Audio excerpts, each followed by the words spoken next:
ꯑꯍꯥꯟꯕꯗ ꯃꯔꯨꯑꯣꯏꯕ ꯄꯥꯎ ꯊꯝꯖꯔꯤ ꯃꯅꯤꯄꯨꯔꯒꯤ ꯇꯝꯄꯥꯛ ꯈꯛꯇ ꯅꯠꯇꯅ ꯆꯤꯡꯒꯤ ꯃꯐꯝꯁꯤꯡꯗꯁꯨ ꯉꯥ ꯌꯣꯛꯄ ꯌꯥꯅꯕ ꯁꯔꯀꯥꯔꯅ ꯊꯧꯔꯥꯡ ꯄꯥꯏꯈꯠꯂꯒꯅꯤ ꯍꯥꯏꯅ ꯐꯤꯁꯔꯤ ꯃꯤꯅꯤꯁꯇꯔ ꯑꯦꯟ ꯀꯥꯏꯁꯤꯅ ꯐꯣꯡꯗꯣꯛꯈ꯭ꯔꯦ ꯆꯤꯐ ꯃꯤꯅꯤꯁꯇꯔ ꯑꯦꯟ ꯕꯤꯔꯦꯟ ꯑꯃꯗꯤ ꯇꯣꯉꯥꯟ ꯇꯣꯉꯥꯟꯕ ꯄꯣꯂꯤꯇꯤꯀꯦꯜ ꯄꯥꯔꯇꯤ ꯂꯨꯆꯤꯡꯕꯁꯤꯡꯅ ꯆꯥꯛꯀꯧꯕꯒꯤ ꯌꯥꯏꯐ ꯄꯥꯎꯖꯦꯜ ꯄꯤꯅꯔꯛꯂꯤ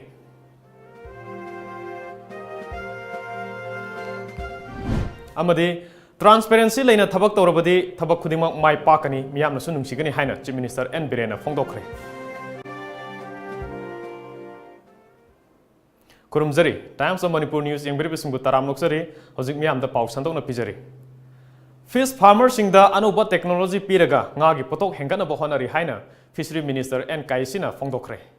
ꯐꯤꯁꯔꯤ ꯗꯤꯄꯥꯔꯠꯃꯦꯟꯠꯅ ꯁꯤꯟꯗꯨꯅ ꯗꯤꯑꯦꯝꯁꯤ ꯑꯥꯔꯠꯁ ꯒ꯭ꯔꯥꯎꯟꯗ ꯄꯥꯡꯊꯣꯛꯄ fish fair cum fish crop ꯀꯝꯄꯤꯇꯤꯁꯟꯒꯤ ꯊꯧꯔꯝꯗ ꯐꯤꯁꯔꯤ ꯗꯤꯔꯦꯛꯇꯔ ꯕꯤꯗ꯭ꯌꯥꯔꯥꯅꯤ ꯑꯌꯦꯛꯄꯝ MCS ꯁꯦꯟꯇ꯭ꯔꯦꯜ ꯑꯦꯒ꯭ꯔꯤꯀꯜꯆꯔꯦꯜ ꯌꯨꯅꯤꯚꯔꯁꯤꯇꯤꯒꯤ ꯗꯤꯔꯦꯛꯇꯔ CH ꯄ꯭ꯔꯦꯝꯖꯤꯠ ꯐꯤꯁꯔꯤ ꯗꯤꯄꯥꯔꯠꯃꯦꯟꯠꯒꯤ ADMO N ꯔꯥꯖꯦꯟ ꯑꯃꯗꯤ ꯑꯦꯗꯤꯁꯅꯦꯜ ꯗꯤꯔꯦꯛꯇꯔ ꯈꯥꯝꯁꯤꯡ ꯑꯍꯨꯝꯁꯨ ꯁꯔꯨꯛ ꯌꯥꯈꯤ ꯄꯨꯟꯅ ꯏꯁꯇꯣꯜ 30 ꯔꯣꯝ ꯍꯥꯡꯗꯨꯅ ꯐꯤꯁ ꯐꯥꯔꯃꯔ ꯀꯌꯥꯒꯤ ꯉꯥꯒꯤ ꯄꯣꯠꯊꯣꯛꯁꯤꯡ ꯁꯔꯀꯥꯔꯅ ꯂꯦꯞꯄ ꯃꯃꯜꯗ ꯃꯤꯌꯥꯝꯗ ꯐꯪꯍꯟꯈꯤ ꯗꯤꯔꯦꯛꯇꯔ ꯕꯤꯗ꯭ꯌꯥꯔꯥꯅꯤ ꯑꯌꯦꯛꯄꯝ MCSꯅ ꯐꯣꯡꯗꯣꯛꯈꯤꯕꯗ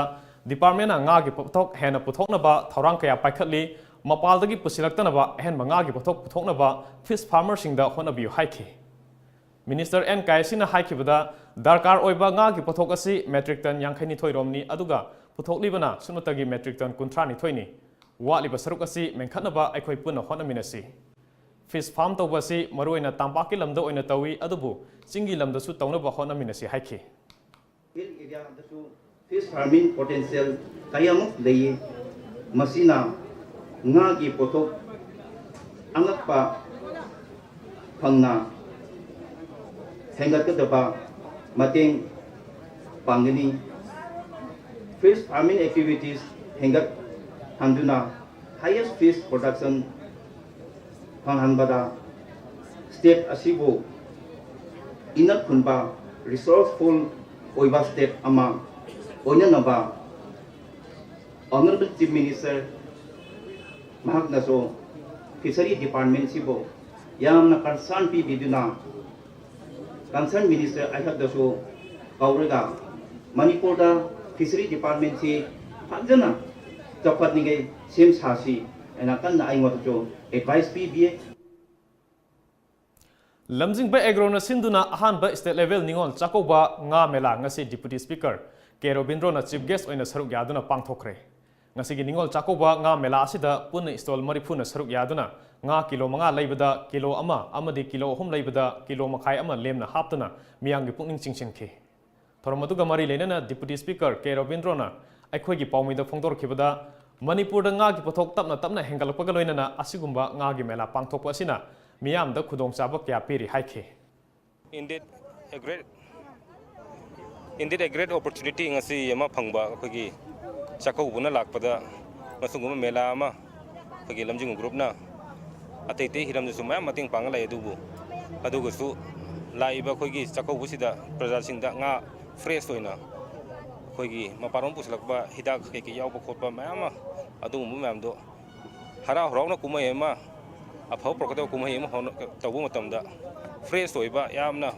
afauba nga pijano honobda lamjing group na ngasi finance to akhoi keno ngami memda help topiraga stol amda lupa lising tara pibiba aduga makhoi gi lairiba nga singa manghal loidobagi mawongda phajana praja su haraon ba ngami mem su makhoi su moina wana tha kya dagi moina honobiraga nga chaholaga se pothoriba makhoi su mangdaba makhoi su sendong yawraga phajana help topiraga ngasi akhoi gi lamjing ba group na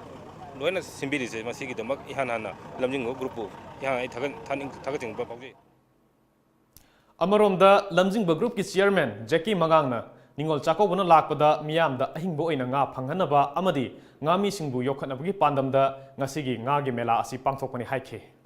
ngasi first state level ngagi mela lamjingba group ki agro section gi taraf tagi pangthok chariba sida stall phambi ganena lakpiriba amadi porasibu leibi ganena lakpiriba mayambu ham makta da ningon chako boga mari leinana yape paujel pijari loina ngasigi asugumlaba akhoi ngagi mela asi hayeng bobo pangtokjagani ado pangtokjagadiriba manung sida akhoi na thamjariba adi sigi mela asigi offer haitare akhoi nga kiji ama leiba matamda sorry nga kiji manga leiba matamda akhoi gi ama free da hapsariba plus ahum leiba matamda makhai ma hangjariba si hairiba stall phamriba mioi sing sibu pharmi sing ngami sing sibu puning thogat pibu oina mafam asida lakpiduna somsongi chakoboda mathel ama oigadoriba nga si gi khudol tamjage habdo ai thamjari Masin mokpa oibagi maribu hena chachin hangadoriba Manipur gi asoba kumhai ningol chakoboga mari lenana Chief Minister N Biren tongan ba political party gi luching basingna miyam da yaifa paujil pinarakli Maitai jati gi oina chatnaba fajagraba kumamada muktang lakpa ningol chakoba mabung mokpa makhura mapana masan macha singbu yum ban khraba topada chakraba singbu ningsingba oina mari fajaba mari maintain tawraga thamnaba adugumba imung manunggi oibadu satharun lakpa Manipur gi ningol chakoba lakpa sida ai praja miyamda maruina ningol singda yafa paujal pichari aduga matam khragi mamangdagi civil society clubs organization kaya amanasu singi silnau singbu tampakta kauba tampaki silise singbu singda kauba aduga tampak khundariba muslim singi silinau sing masan singbu maitai na kauba maitai gi singbu muslim na kauba gumba yamna fajjaba mongda satanarakpa asi yamna encourage tawningai ni adna madugumba organize tawriba ningon chakoba sigi mingda lakpaga loinana aikoina singtam jati bijati dharma gi khenaba leitana jati gi khenaba leitana amatto oina nungsi sana lainaba honariba civil society NGO punamak aigi maikai dagi amadi government gi maikai dagi thagatpa phongdoksari aduga suguma festival sina lakpada mayam punamak ingna singna nungsi sana na leiba ngamnana bi shona board pibi ramana sunu haidana I sora nizari Manipur gi damak khwaidagi phajaba aduga khwaidagi achauba festival asida Manipur Pradesh Congress Committee ki bihapta afaba paujil pijari afaba chahi afaba kum oisunu aduga Manipur si ingna tapna panba Saukhat palam oiresnu haina ekhoina pijari Manipur ki khoi ki khwaidagi chawba sahi madamtang lakpa isalise sing aduga khoi ki nungsijaraba khoi ki tongan community ki isalise sing su khoi ki chakobu numit asida mabung pasing na sahi gi manungda leijaba ngamjaba pot khudol pidana nungsina koi sak saminaba thanginaba numit asidasu ban blockade aduga nungsina da puna thadoga singmi tami amatani habigi wakhalonda akhoi chakobo sisu pangthokpo oisanu madudagi shanti oina poraktana Manipur se yam ingna sikpa adugumba Manipur ma orsanu haidana sivsena gi magi dagi amadi isagi magi dagi miyam punamukta thamjari MVP na sahi khudingi khogi ningon singi oiba ningon chakoba kumai lakpo sida MVP ki site tagi khogi ching amadi tam amadi maitai pangan leibiriba khogi ningon sing apunbagi oina khoi ningon chakoba ki khudon si khoi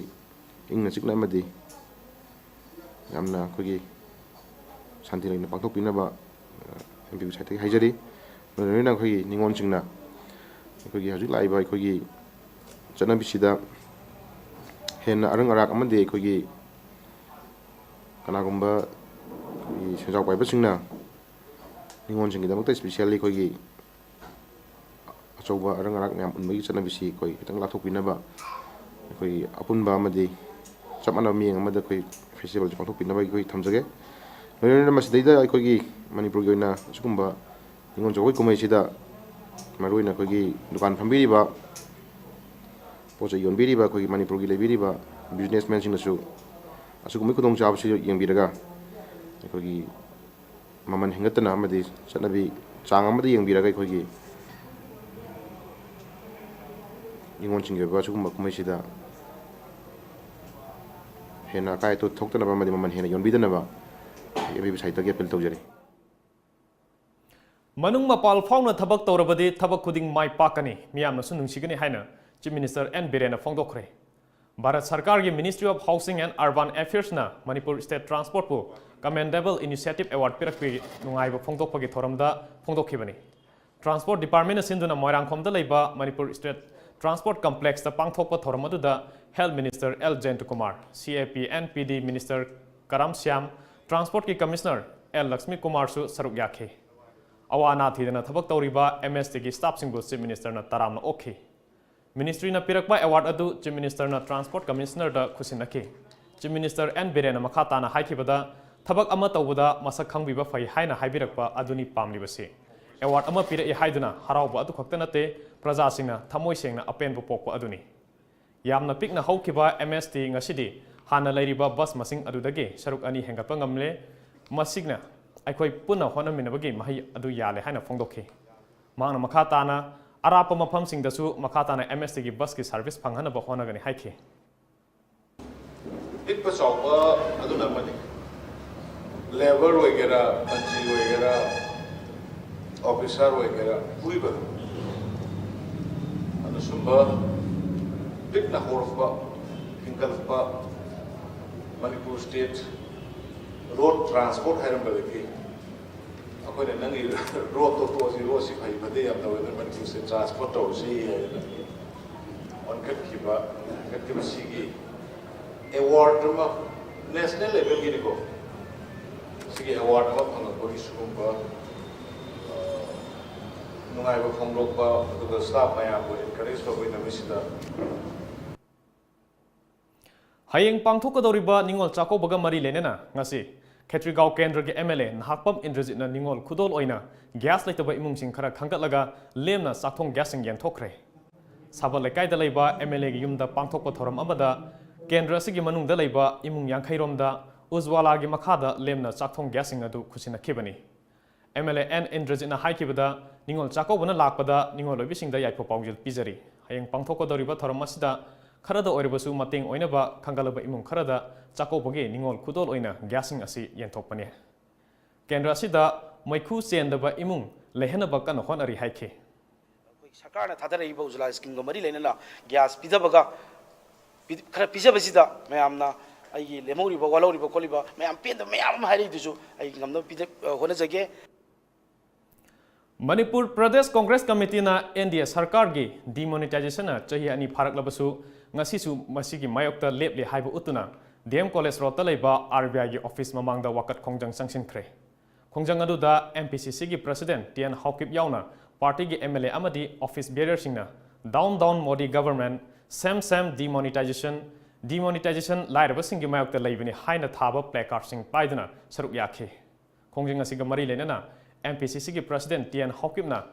NDA सरकार की demonetisation लाइरबा लौमी सिंगी मायोक्ता लेबा खोंथांग अमनी मोदी सरकार की थौंग असि अकन मोंगदा यानिंग दे हाइखे demonetisation की मरमना कोई India की इंडस्ट्री मचा ताइपना सिंग लौमी सिनमी अदुगा लाइरबा लोइना वादुना लेरे इंटरनेशनल मॉनेटरी फंड ना मसिगी ट्रेड से तकद्रदी इंडिया दी one of the worst financial crisis lakani haibanina Modi sarkar di ekhoi yaningdre hojik pawgi merak thana ten break matang logjari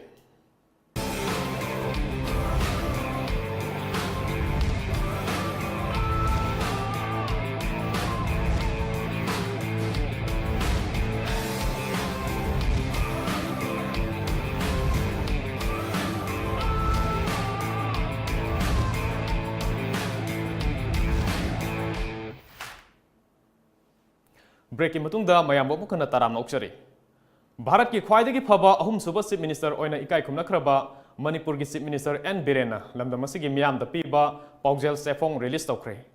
BJP खुंद्राकपम मंडलना सिंदुना ngasi केंद्र असिगे हरारो मखा लेकाइदा पांगथोकिबा थोरम अदुदा मंडल की प्रेसिडेंट एसएस नंदो अमदी party की मरोइबा मियोइसिंग सरुक याखे थोरम अदुगा मरी लेनना ngasi फोंखिबा चीफ मिनिस्टर की पाउजेल सेफोंग मियामदा येंथोखे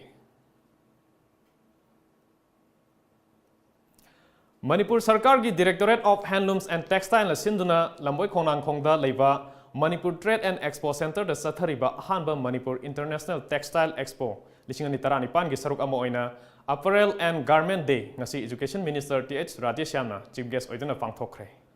Thauram aduda MHHDC Limited ki Chairman S. Rajen Singhna, Thauram ki President, Handloom and Textiles ki Director L. Kamaina Special Host, Chingai SC ki MLA Kasim Vasum, Principal Secretary P. Waifaina, Guest of Honor Singhoina Saruk Yaki. Chief Guest ki Warol Piraduna Education Minister T.H. Radesham Nahai, Director of Handlooms and Textiles Government of Manipur na Sinduna, Lamdam asida Lairiba Khutsa Haibi Nupi Singi Haija Singjaba Kaya Asibu, Platform ama piduna matau asumna yokhat pina hotnaba asi yamna faba khongthang amani. Laibak ama chakhotlakpa haibasi lamdam adugi senmitlongi makhayamna poli. Matam kayagi mamangdagi lamdam asigi nupi oibisingna lamdam asigi senmitlon fagathanbada achauba thodang kaya lauduna lakli. Maram asina nupi oibisingbu empower tawraba khaktada lamdam asigi wat tapadaba haibadu oigani haina mahakna haiki.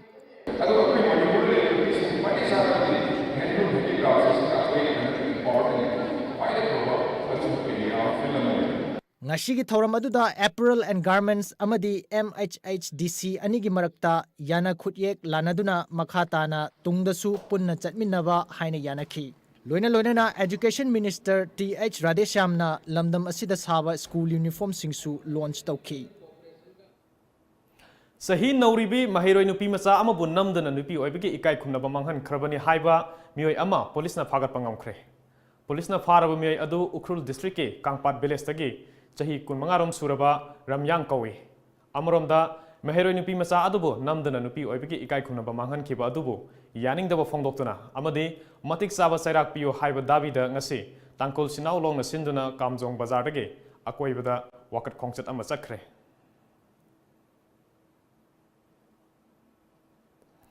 Sahi asigi oina pangthokadoriba Manipur Sangai Festival gi mangwainana Security Force na lokalakpa section thorangi saruk ama oina ngasi nungtil Imphal East ki New Second gi area da parks na thihumba gi thabak chathakre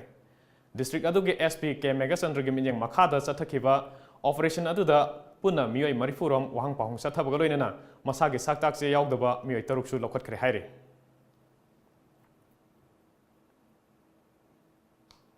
Amaromda ngasi nungtil napki kambuna Julalenda leiba Tiny Tots English School manaktagi mioi ama lupa lak mapalongi belu oigadaba heroin number 4 gram samriga nifuni thoiga konana fare farba mioi adu Ukrul district ke Singta village tagi Joseph Mahung kawi hairi Yamna laibak thiba thokdok amada ngarang numidang sadanba amana atopa sadanba amagi sahumbu sa malubadagi nongmaina kapadagi sikre hairi Laikhidraba sadanba adugi mamingna M Kupngai Lian Kawi, Mahak Sandelgi, Singtom Village Tagini. Mahaku Manak Nakpamio Sing Hospital, the Pukatan like an Aki. Adumoinamak, like an Abangamdana Hospital, the Lake Hidavani Hari. Union Minister Arun Jelina demonetization Hogdoki Bagesahi Ani Surapada, Nungaiva Fongdokre.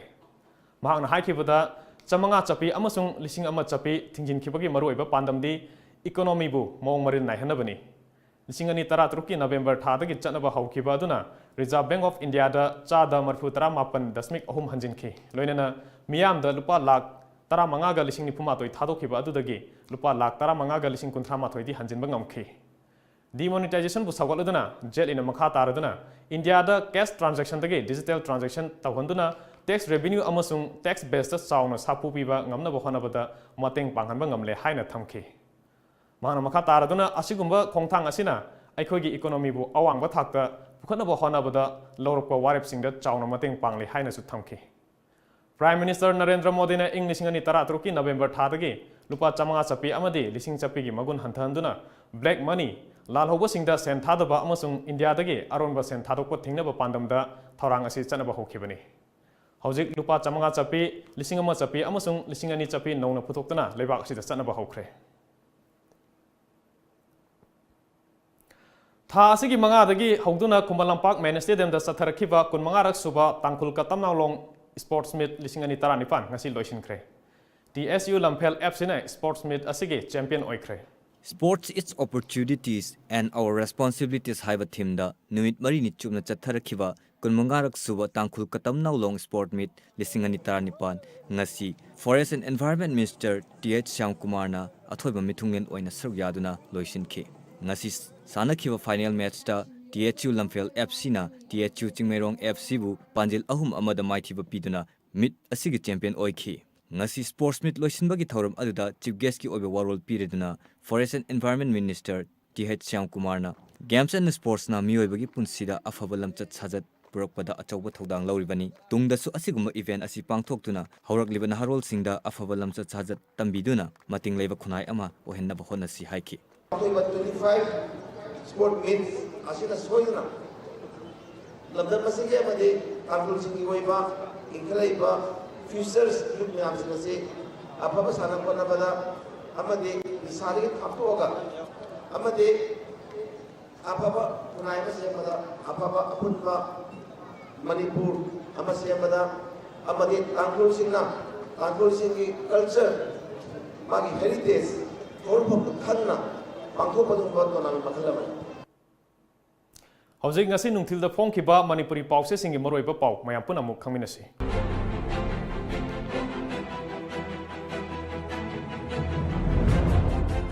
Kanglei Park ki Maira Congress na di demonetization ki mayokta protest tawkhre Union Finance Minister na di nungaiba phongdokhre Ningol chakaubaga mari leina na tongan ba mafamda nga gi mela pangthoktuna athoi ahen tanakhre sadan ba chatpa mioi ama mamanabana sa oirboi ningduna nongmaina kaptuna hatkre Policy amagi makhada thangtagi oza lognaba hotnagani L Jayanta Kumar Kangla Pau ngagi mela pangthoktuna ahenba tanakhre Manipur ngagi state oinaba farmers singda training PC Kaishi Assamda micham manga hathkhibagi thodokta SP transfer tawkhre opposition na prop dabi tawkhre demonetization gi mayokta Congress na protest tawkhre Paukjel NDA sarkar gi demonetization India gi constitution bu singnabani Mangi Babu Dr. Govardhan akhang kanba tungi lambi san uba mishakni Govindas Kilometer anirom da thanaba street light yenthokre Pandam Ningol chakobagi mangoinena nga keji lising marifutara rom puthoktuna nga gi mela pangthokre Tampaki mafam khakta natana chingi mafam singdasu nga yokpa yanabagi damak leingak asina thorang paikhatlagani Kaishi Demonetization gi mayokta khongjung changsinkhre Congress PM Narendra Modi athuba matamda resign tawgadabani School singda thangtagi oza lognaba Education Minister athubada wa tanaragani Jayanta Kumar Aroibada moriba pau amkana thamjari Manipur gi tampak khakta natana chingi mafam singdasu nga yokpa yanaba sarkarna thorang paikhalegani haina Fishery Minister N Kaishina phongdokhre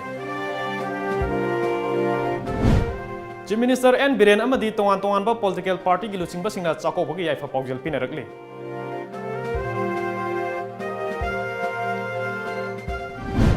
amadi